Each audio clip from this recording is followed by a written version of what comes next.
Please welcome to the stage award-winning author, nonprofit leader, professional do-gooder, and brain tumor survivor, Jodi Orgill Brown.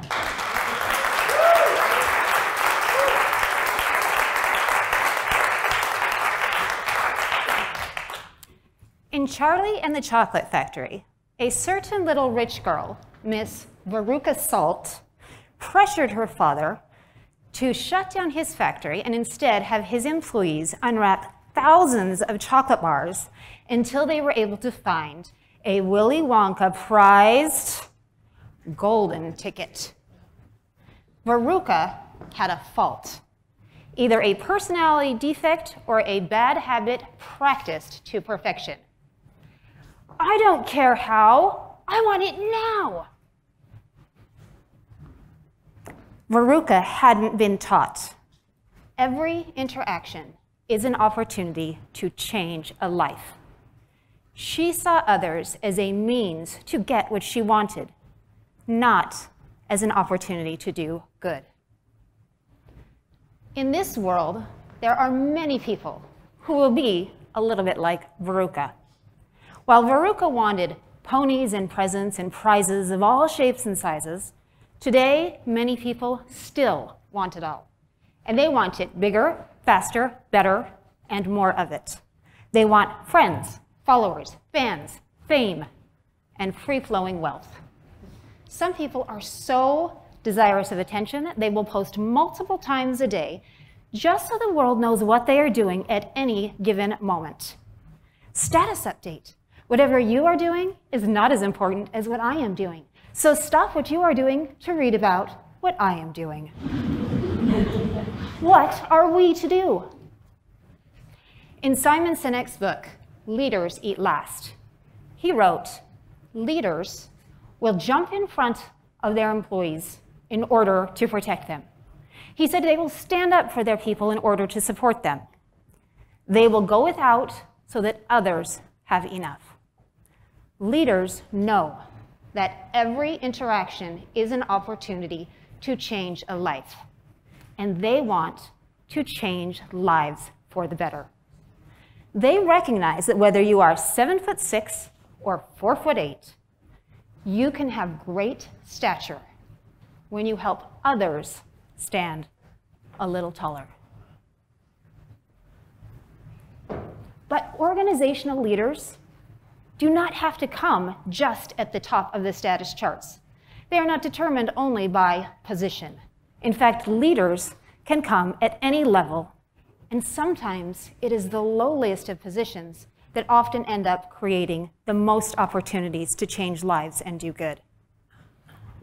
Several years ago, I was living what I deemed to be my white picket fence life when I was diagnosed and hospitalized for a brain tumor wrapping around my brainstem.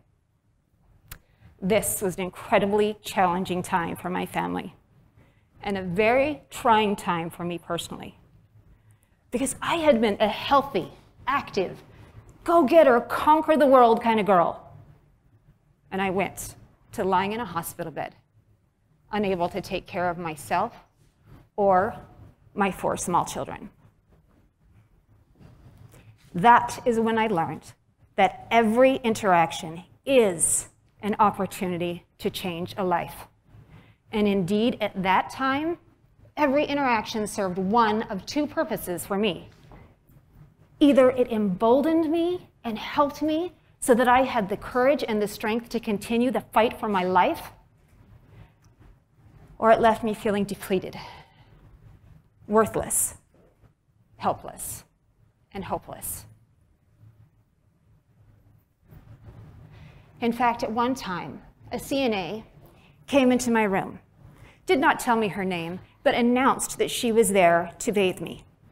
She and another nurse lifted me onto a plastic mattress, and they rolled me down the hallway and put me in a shower room. She proceeded to yank the clothes from me, drop them on the floor.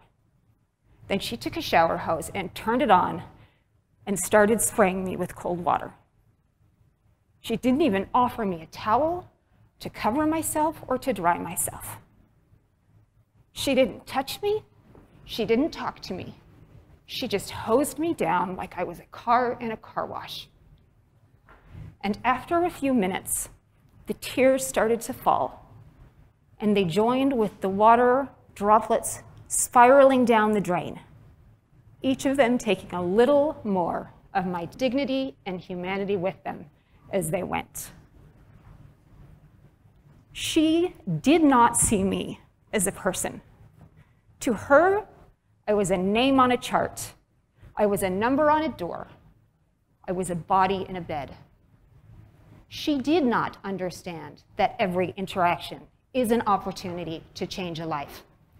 That interaction left me depleted, left me feeling worthless, absolutely left me feeling hopeless, and actually making me want to give up the fight.